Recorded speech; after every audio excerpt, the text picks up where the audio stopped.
Hi guys, Captain TigerLily here, and today we're going to talk about Nexomon Extinction. And I apologize, first off, for it being a lot more time between when I ended the game and when I'm starting this, that I'm making this video. It took me way longer to get through the control one than I thought, and then for some reason my Crochet My Dinos video of Bravo took me way longer than I had anticipated, so my bad, guys. But anyway, we're gonna hop in today and we're gonna talk about Nexomon Extinction. And the big things that we're gonna talk about are my favorite mons that either I had on the team or that we came across, and my favorite locations and characters. I didn't really have like a lot of gripes about the game, honestly, so which is every now and then I'll come across games where I'm like, okay, I liked the game, but here's all of the things I wish were done differently. I didn't really have a lot with this one. So we're going to hop in and we're going to start off with my mons, my team. We're going to start off with my fire cat baby, Lumi, or Loom, but I called him Lumi for the entire game up until he evolved into Lumifer and then Lumeray. And honestly, this evolution line was so good, okay?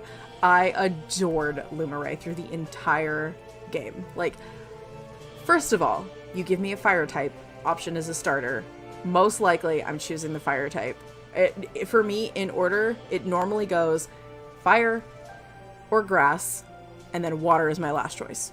The only two regions that I will choose water first over the other ones in regular Pokemon is when I have the option for Oshawott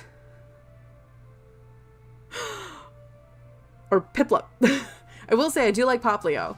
That one region for Alola is the only region where it's actually a challenge for me to choose between all three because I love them. But normally I'll go with Litten. Anyway, that's beside the point. Lumi kind of became like, for me, kind of a combination Cyndaquil Litten for this, like, in feel, and I loved that so much. And the moveset that we ended up getting for Lumifer, or for Lumeray, was really good in the end. And I did like that I think we got pretty much everybody all the way up to their final, like, big type move, so that was pretty cool. And these aren't going to be in any particular order, they're just going to be whichever ones I remember off the top of my head. So the next one is going to be Yarnesty. We started with our tiny little Mirn, and I loved Mirn. Mirn was super cute. Again, you gave me another cat. Of course I'm gonna say yes. You gave me a wind cat. And then we had Falarnia, and I didn't feel like we had Falarnia for very long, honestly. But I think it's because we were also trying to get Mirn caught up with everybody else, which we ended up doing by the end, thankfully, with me grinding a little bit off screen. But Yarnesty, though. Yarnesty was so pretty. I loved it so much. And I really wish that we had gotten to see a little bit more of Yarnesty, like all the way from Mirn in the beginning all the way through. So I kind of wish that I had used Mirn earlier, but it's all right. We had a wind cat at the end, and I was very pleased about that. Now for our little mineral type, Warb to Parkidna to Holic was a great evolution line, okay? That right there is how you do a spider and make it cute, okay? Like, I normally will not put a spider on my team, but Warb through Holic was a great evolution line. Now, like, when I play through regular Pokemon, I cannot use Joltik if I choose to evolve it because I don't like, the evolution freaks me out, okay? Holic, like, fully evolved all the way up, I actually thought was super cute, okay?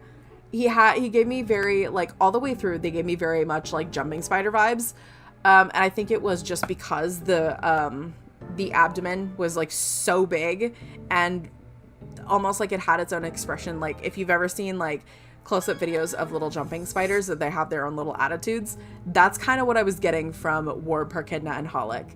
And honestly, the moveset, having that heal ability for Warb all the way through Holic was so clutch. Like, honestly, without that ability, we would have been so screwed.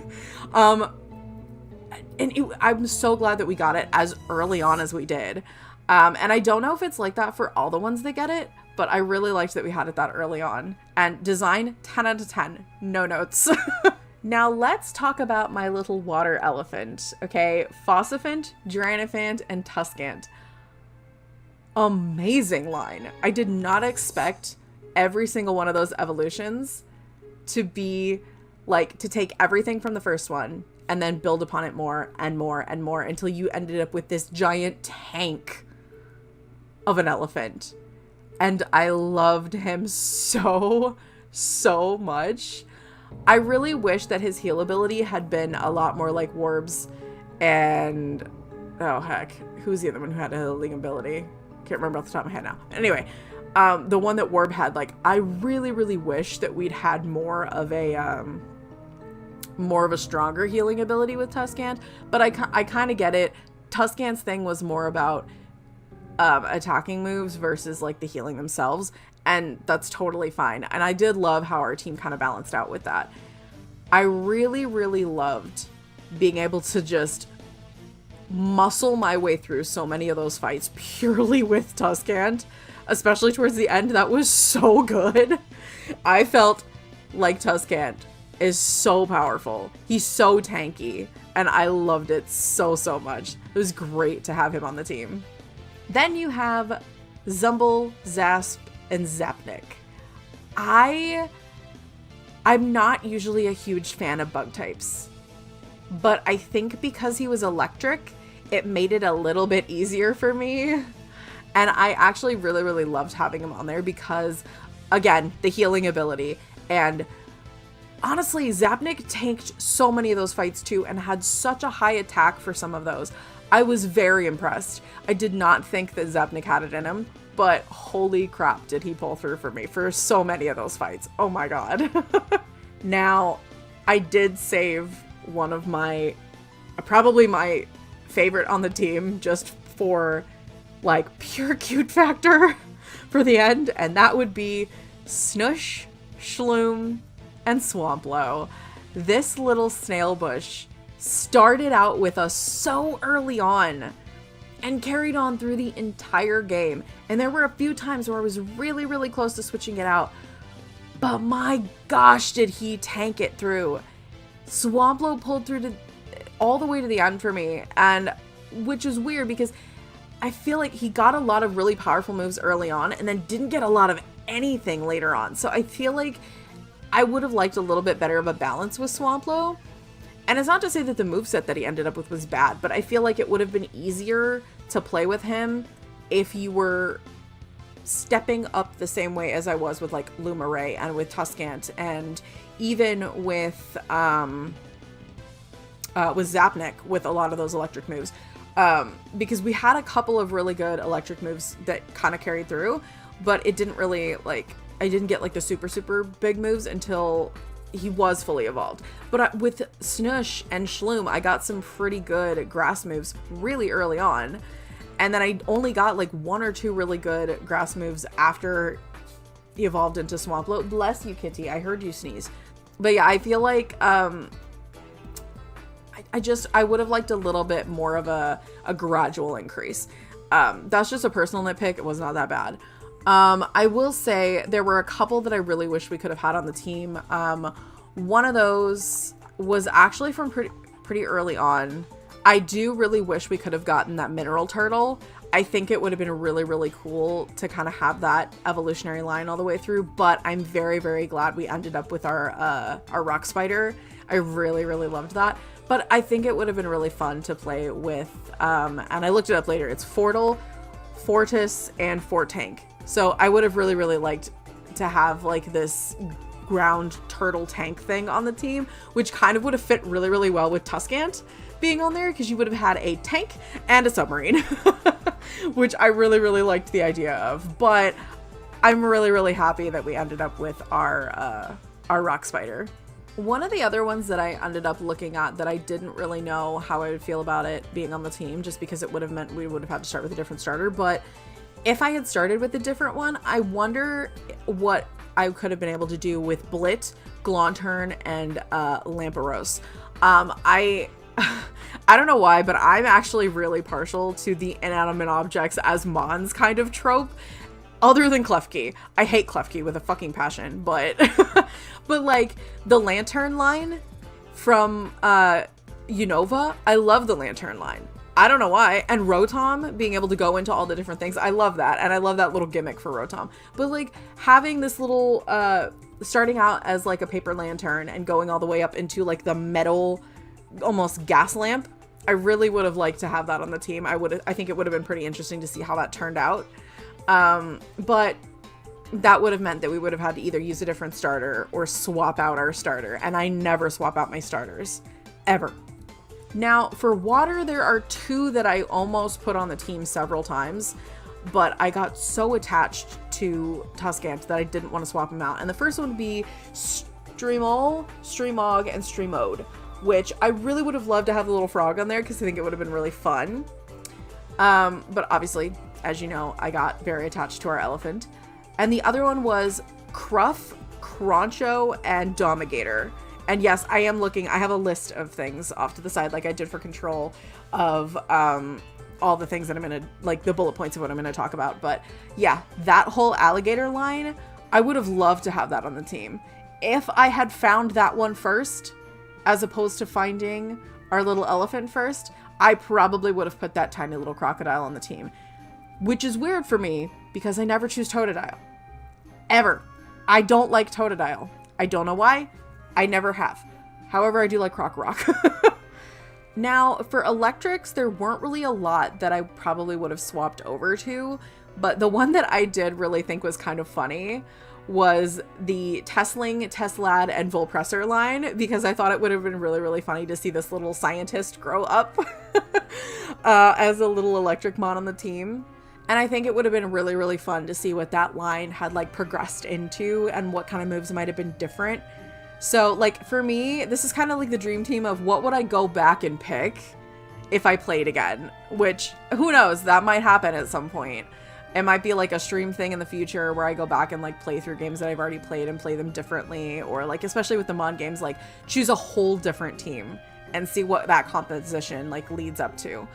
And in that vein, when it comes to the ghost types, which we didn't end up with any on the team, but the Rifa, Grimmon, and Devowl line, I kind of liked, but at the same time I was like, it might have been okay. The other one was the Dukar and Spectar line. I like the 3 evolution lines, but for some reason, I did not like that one. I didn't. I don't know why. For the plant one, on the other hand, I almost switched into one that was like the little droplet inside the like ball of leaves. The, what is it? Hang on, let me scroll. Alga, Floralga, and Quaralga. And I don't even want to tell you how many times I just tried to say that and failed. But I really, really wanted to see what that one would do on the team. But obviously I didn't want to swap out our snail bush. And the only other one that I ended up seeing, and I don't think I ended up seeing it in the game, was Siki, Sikihob, and Sikifa, which they kind of looked really, really cool to me. So I think it would have been a very interesting one to kind of try to find along the way. 2 other ones that I think would have been really, really fun to see in, like, on our team would have been the Volt line. So Volt, Volnamic, and Voltaic, which was the like electric dog kind of one, because one, I'm very partial to like electric dogs. So, I mean, Manectric, just Manectric. That was a great line. I would have loved to see how that whole line would have played out on the team instead of having Zapnik. And the same thing with the Fourier line, which was Briar, Chaparral, and Fourier. I think it would have been really interesting to see how they would have done on the team as well instead of our snail bush. So, before we get into characters, let's talk locations, okay? First of all, I absolutely loved the look of the Immortal Citadel, okay? I loved the ghosty town, and obviously it gave me the same vibes as in the first one where we had the entire town that was just all full of ghosts. I loved Immortal Citadel. It was great. I wish there had been a little more kind of direction in there. It was easy to kind of forget where things were for me. Maybe that's just a personal problem, but for me, it felt very weird to kind of like navigate in there. But I did really love the look of it. I loved the feel of it. Anything spooky, ghosty like that. Basically anything that gives me Halloween vibes, I'm all for it. Why do you think I loved the Costume Quest games so much? They were so fun. Also, if you haven't seen those yet, you should go watch those. They were great. The other one that I really, really loved, obviously, was the Frozen Tundra. Anywhere that I get like the icy cold, snowy locations, I'm so down for it. I love it. I'm interested to see if we get something like that in Temtem, which is what I'm currently playing in place of Nexomon Extinction. So if you haven't checked that out, I'm going to leave the link down in the description. But I have been loving Temtem, and I really hope we get an ice location. That'd be really cool. Icy, snowy, everything. I feel like every Mon game just needs one to kind of fill out the vibe. Okay? Same with like a ghosty, spooky town. You need some sort of weird, ghosty, magical, spooky town. Okay? You need both. And I really loved in that area that you had a lot of other things that kind of branched off that you could go do from the Frozen Tundra, because once you get there, it's kind of a dead end. So it gives you a lot of different things to do in that area before you need to leave again. So I did really love that they were like, oh, you can't really go forward from this area, but here's A, B, C, D, E kind of things that you can go do. So I really liked that. Now I will say, the Hidden Village, I loved the feel of it. It gave me the same vibes as the jungle from the first game, which I think is kind of what they were going for, because we didn't really have another area like that in the game, and I absolutely adored how this looked. I loved getting to meet Takala up there. It was great, and I loved that it had the same like vibes that the jungle did from the original game, so I really loved that. But my favorite, my absolute favorite, was the Drake Isles. Okay, it gave me like obviously magical floating island vibes with all of these beautiful, gorgeous, like Japanese inspired houses and village areas, and the trees and everything looked like something you would see out of a very stylized anime, and I loved it so much. It was gorgeous, and I loved that it was Lydia's place because she was one of my favorites. We'll talk about that in a minute.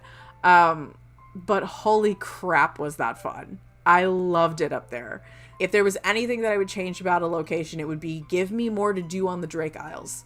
Give me just more of that.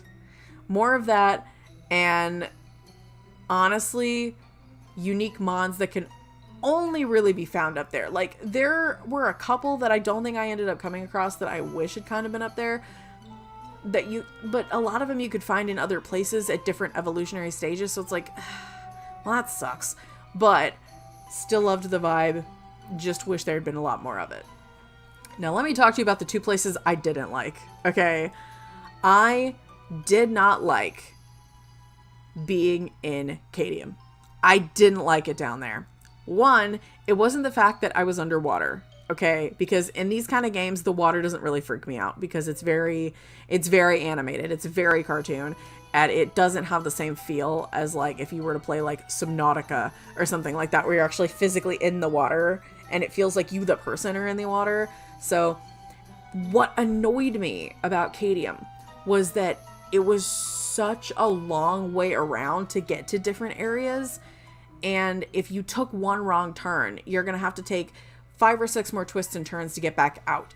And there's only one heal spot in the entire area where you can actually go to heal your mons, and there wasn't really a shop. That annoyed me. Until I got that other warp point, that annoyed me. And even still having the warp point, it kind of felt irritating to go back and forth between going to like Parham City to get a bunch of stuff and then back into Cadium to finish up whatever I was doing. I did not like that part. So if I had to change anything about it, it would be that. I would put a little more stuff, one, a little more stuff to do in Cadium, and two, a few more like actual areas of interest in there besides just like, here's a quest, go do this, come back, and then you get another quest of like, oh, I can go talk to these people, I can go do a thing here, like there's a shop I can go into and I can buy stuff. Like, that kind of stuff would have been better. I understand that it fit more for the story point of it, but I did not like it. I did not like it at all. Now, this is probably going to be some people's weird one for me, but I didn't like Ignitia. I really didn't. I don't know. I think it was just, it felt kind of boring to me down there because all you really did in Ignitia was anything that had to do with, one, stopping the Titan first, and then two, coming back and trying to recruit a Titan. There wasn't really anything else to do down there, and I didn't like that part of it. I wish there had been more. I really do. But unfortunately, I mean, it kind of sucks. I wish there had really been more to do. I really do. I will say, before I move on, the other place that I wish we'd had more to do in was actually Palmyra. There was practically nothing to do in Palmyra. And it almost felt like a wasted area in the game. There were only 2 things of really big importance in Palmyra. One was the fact that there were an overabundance of shards there. That was kind of it. And 2 was the one gal, Lisa, I think was her name, that could turn your shards into Nexo traps. That's literally the only reason to go to Palmyra. And that's awful compared to what it was in the first game. Like, that really sucked. I really wish there had been more to that. Like, my God, that was so bad. There should have been so much more to do in Palmyra, and there just wasn't. So that was kind of disappointing. Okay, so let's talk characters. First off, I love the banter that you have back and forth between your friends at the beginning. Like, obviously, we've got Coco, who stays with us for pretty much the entire game, and we love Coco. Even with his little moment in the middle, it's fine. We'll give him a pass. Obviously, Ross was kind of annoying as all hell, but it's fine. It's whatever. He's not the worst one. And of course, Nora, like, she grew on me as the story went on. I really liked her. But I wasn't expecting the turn from all the different characters as the story went on, and every twist and turn in this game I loved. Now let's talk about Amelie. This bitch. Like, I'm kind of glad she got her comeuppance in the end, and I don't know what the DLC, I think there's more than one DLC? I'm not sure, I'd have to look. But from everything that I saw, she is just, there's a lot when it comes to Amelie. Like, she is a lot. But, I mean, she's not the worst, but dear God, her friggin' ego, just astronomical. Like, calm down, woman. First of all, we first meet up with Atlanta and Nivalis as our first introduction to the Tyrants and the Renegades.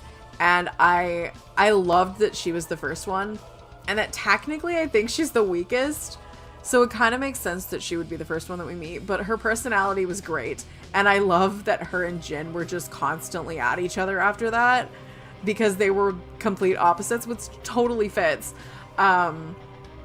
And also I loved the whole bit with Jin trying to be like, oh, go get rid of her because this is a fire area and she needs to not be here.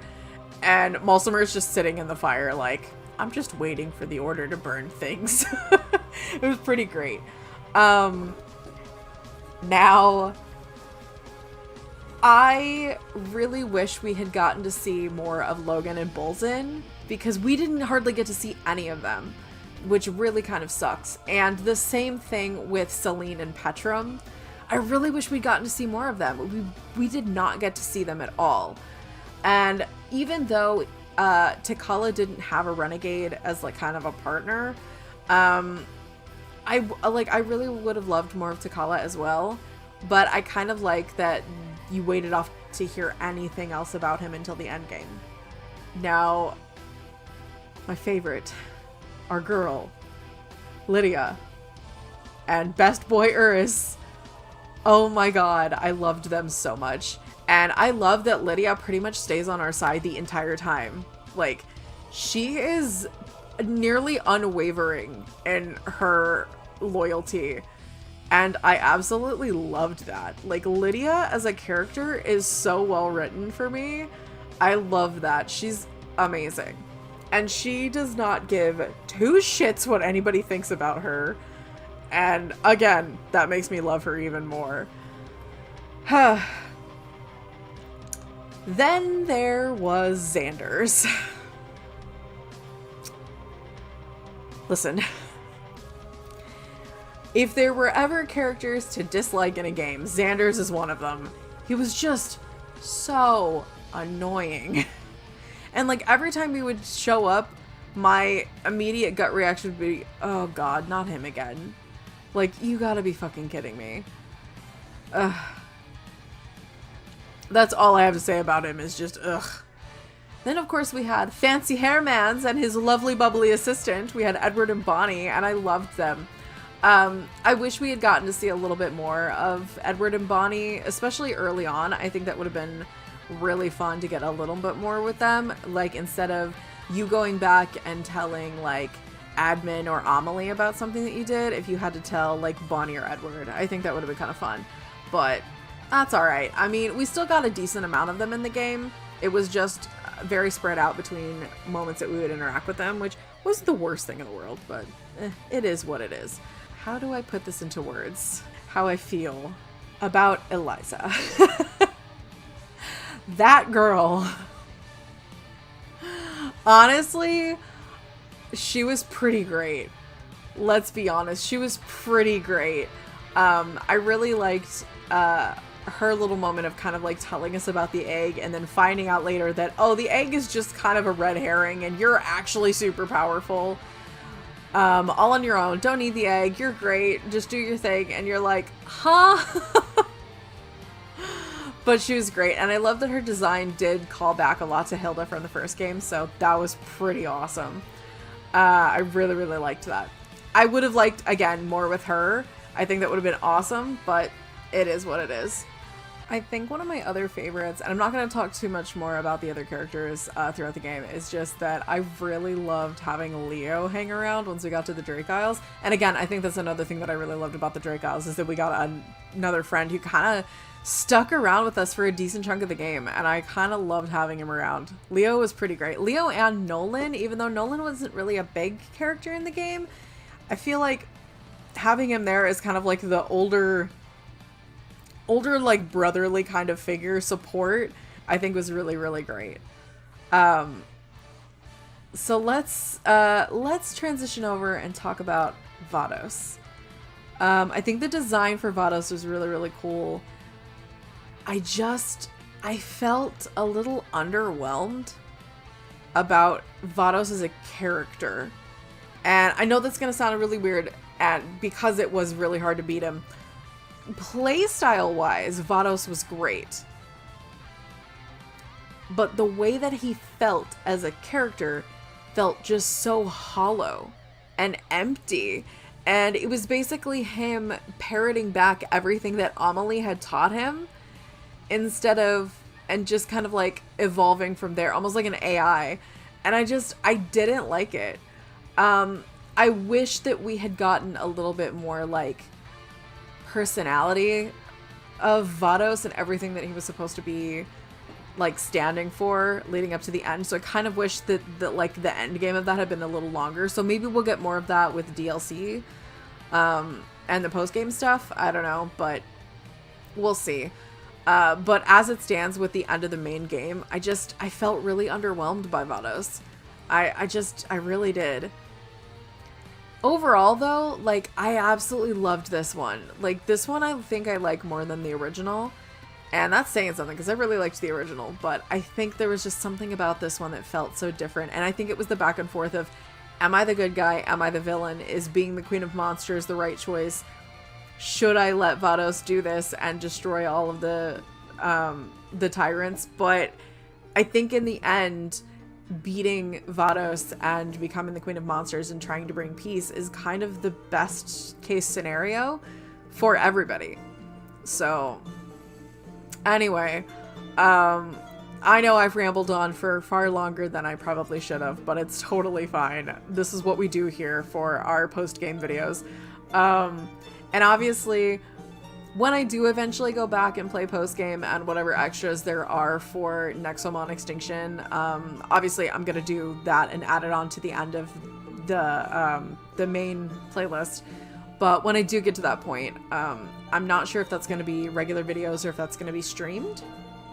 I really am hoping to try and get streaming up and running as soon as possible. It's just, our internet is really slow. Like, it takes me hours to upload like a 20 to 25 minute video. It's ridiculous.